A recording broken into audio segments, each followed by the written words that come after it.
Primeiramente, em relação a essa questão fake news, isso é parte dessa esquizofrenia política que nós estamos vivendo no Brasil, uma verdadeira loucura.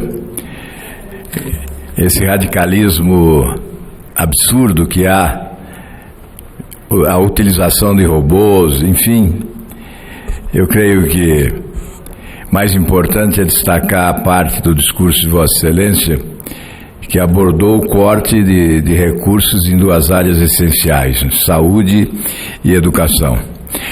Nós sabemos que há necessidade de corte de despesas.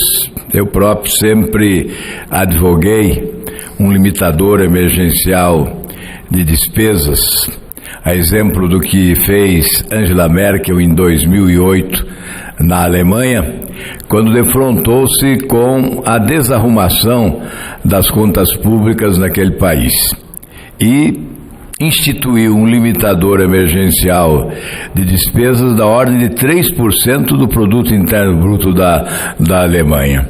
Depois, o presidente Obama seguiu seu exemplo e também instituiu um limitador emergencial de despesas para a arrumação das contas públicas do governo.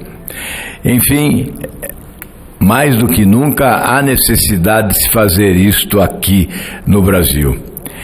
Mas é exatamente avaliando o desperdício de cada área do governo que se faz a limitação dos gastos, a limitação das despesas. E como consequência nós teremos, obviamente, a redução dos recursos destinados àquele setor. O que não se deve é, de forma aleatória, estabelecer cortes em áreas essenciais como da saúde e da educação. Hoje há uma mobilização nas universidades federais, já que há uma preocupação com a paralisação de atividades, exatamente em função do corte anunciado de 30% dos recursos. Nós sabemos que há desperdício em muitas universidades, então é preciso identificar a área de desperdício para estabelecer o corte, sem comprometer a educação, que é fundamental. Seria despiciente afirmar mais uma vez que educação é essencial. Nós não podemos concordar, por exemplo, que se anuncie um corte em razão de balbúrdia, e aí nós não sabemos exatamente o que consideram balbúrdia. É preciso identificar quem promoveu a balbúrdia, porque ao anunciar cortes em função de um ato de balbúrdia, estará evidentemente condenando, prejudicando aqueles que são disciplinados, que são ordeiros e que não participam de balbúrdia. Então você não pode tomar a exceção como regra. Nós imaginamos que o governo, nesse início, tenha dificuldades de fazer avaliação do que é desperdício e o que não é desperdício, mas é fundamental que o faça. E para concluir, aproveitando a oportunidade que Vossa Excelência me concede, a concluir esta parte, eu gostaria mais uma vez de destacar a importância da manutenção do COAF no âmbito do Ministério da Justiça. E eu acompanho. Hoje há uma nota do relator desta medida provisória que tratou da reforma administrativa, o senador Fernando Bezerra, dizendo que o parecer dele é favorável à manutenção do COAF no Ministério da Justiça, mas que é preciso convencer parlamentares, que parlamentares estariam defendendo a transferência da Justiça para o Ministério da Economia. É muito importante que permaneça no Ministério da Justiça, já que é fundamental para eventuais investigações que dizem respeito à lavagem de dinheiro, à remessa de dinheiro para o exterior, enfim, os ilícitos são praticados nesta área. O COAF é fundamental para as investigações. Nós tivemos essa experiência aqui no Senado, nas CPIs, né, CPIs importantes, como a dos Correios, a CPI do Mensalão e outras CPIs. O COAF é que fornecia as informações sigilosas para a decretação da quebra do sigilo quando havia necessidade. E é essencial, portanto, que permaneça na esfera do Ministério da Justiça, que é o ministério encarregado de dar continuidade, inclusive dar sustentação à Operação Lava Jato, de oferecer as condições necessárias à Polícia Federal, aos investigadores, para que essa aspiração nacional de limpeza, sobretudo na administração pública, possa se completar. Por isso agradeço a Vossa Excelência a oportunidade da parte, cumprimentando mais uma vez pela pertinência dos temas que tem abordado da tribuna do Senado. Eu estava aqui ouvindo atentamente as palavras do senador Rogério Carvalho e verifiquei, senador, que essa iniciativa, e aqui nós não poderíamos deixar de parabenizar também o senador Lucas Barreto por essa brilhante iniciativa, até porque nós entendemos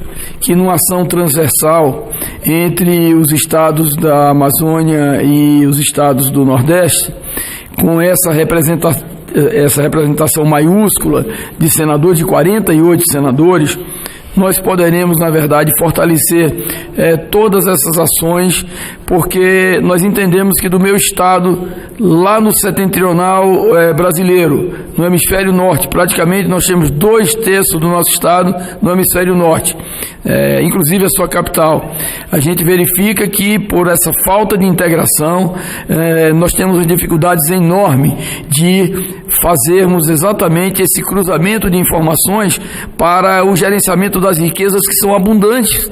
Você vai do meu estado com uma reserva enorme de nióbio, por exemplo, com dificuldade de exploração, com questões de ordem política maiores, e com, eu diria, essa frente, nós vamos discutir, né, o que é importante, não apenas para o nosso estado, mas para o Brasil, meu caro senador Lucas Barreto.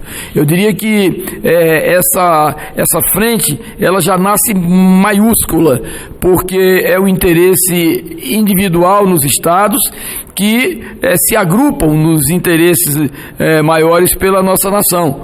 E tenho certeza que áreas extremamente importantes para a economia brasileira, como por exemplo o turismo.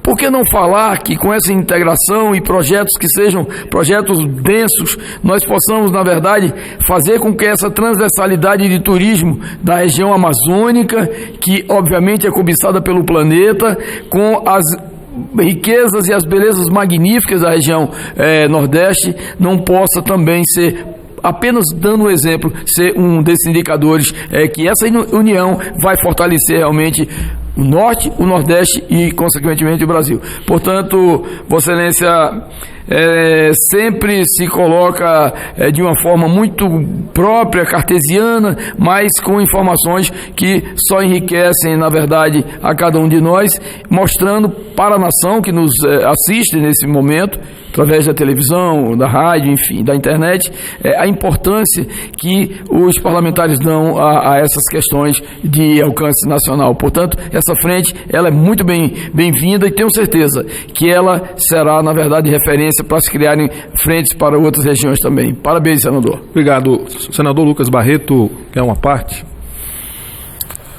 Senador Rogério, eu quero lhe cumprimentar pelo pronunciamento, né, e pela liderança que hoje o senhor tem frente a essa frente parlamentar. Não é à toa que o senhor foi escolhido o nosso líder da frente do Norte e Nordeste, pela sua capacidade de unir também, né, e pela determinação que o senhor teve quando nós, na criação dessa frente, determinação de unir esses estados que sempre foram esquecidos. Eu posso falar, senador Cajuru, que no caso da Amazônia, dos estados amazônicos, e falo aqui do meu Amapá, senador Chico, do estado de Roraima também, que o senhor tão bem, Roraima, ele representa Roraima, que tão bem representa. Amapá e Roraima são 2 estados palestinos, porque nós temos povo, mas não temos terra. Então, na reunião de governadores do Norte e Nordeste, o que ficou decidido é que os estados amazônicos não serão mais escravos ambientais do Brasil e do planeta. Terão que nos compensar, mas fora isso, não, ninguém aqui quer ser devastador, ninguém quer fazer com que o estado mais preservado do planeta, os 2 mais preservados, são Amapá e Roraima. Estou dando o exemplo, senador Rogério. Nós tenhamos lá uma onda de devastação. Não, de jeito nenhum. É com responsabilidade social e ambiental. Mas nós precisamos desenvolver. Por exemplo, no Amapá, que o senador Rogério também falou, que existe uma plataforma ali que Suriname, Georgetown, Cayena, todos já estão pesquisando para explorar petróleo que vai até ali, a plataforma até o Orinoco, na Venezuela. Então todos querem explorar, todos estão explorando. E só o Amapá e o Pará que não podem, por quê? Porque o Amapá, se explorar o petróleo, nós teremos lá 1% do faturamento bruto do que for retirado de petróleo. Isto dará em torno de, em 4 anos, 5 bilhões de reais para investimento em ciência, tecnologia e formação tecnológica. E aquela história de dizer que o Greenpeace disse que lá há corais, lá tiveram corais há 19 mil anos atrás, e quem diz isso são cientistas do Pará e do Amapá. Então, hoje são fósseis de coral. Mas lá tem o que eles chamam de grande prêmio. É a maior reserva de petróleo e de gás do mundo, senador Rogério. E nós precisamos sim explorar. E os royalties podem ser partilhados sim, como está partilhando o royalty do pré-sal, podem ser partilhados com o Brasil todo. Então hoje o governo, a gente vê que eles querem fazer um acordo de ajudar os estados com o bônus de assinatura lá do pré-sal, mas depois de aprovado a reforma de presidência. Eu penso que vai ser ao mesmo tempo, não terá um na frente nem outro depois. Essa é uma pauta comum dos estados do Norte e Nordeste. E é aqui, no Senado, que os estados são representados. E é aqui que os estados se igualam. E é aqui que os estados do Norte e Nordeste têm maioria. Então é por isso que essa união, essa força que tem os estados do Norte e Nordeste, e já com a sinalização do apoio também dos estados do Centro-Oeste, nós poderemos definir uma pauta propositiva para os estados. Os estados do Norte e Nordeste, até a renda per capita tem caído. A renda per capita. Então, é um problema gravíssimo. E essa PEC que nós apresentamos com o apoio de todos os governadores, ela já tem nome, se chamará PEC Paulo Guedes, mais Brasil, menos Brasília. Eu queria agradecer tanto ao senador Chico Rodrigues, de Roraima. Senador Rogério, eu queria registrar a presença do presidente da Comissão de Meio Ambiente do meu estado, Dr. Victor Amoras, e do vice-presidente, o deputado Oliveira, também aqui presente. E vieram aqui fazer a este Senado, me pedir para fazer uma denúncia, que a barragem que nós denunciamos há pouco tempo, inclusive na CPI, lá com Vossa Excelência, a barragem do Amapá, nos níveis de risco de 1 a 5, eles estiveram lá agora há pouco tempo. É nível 5.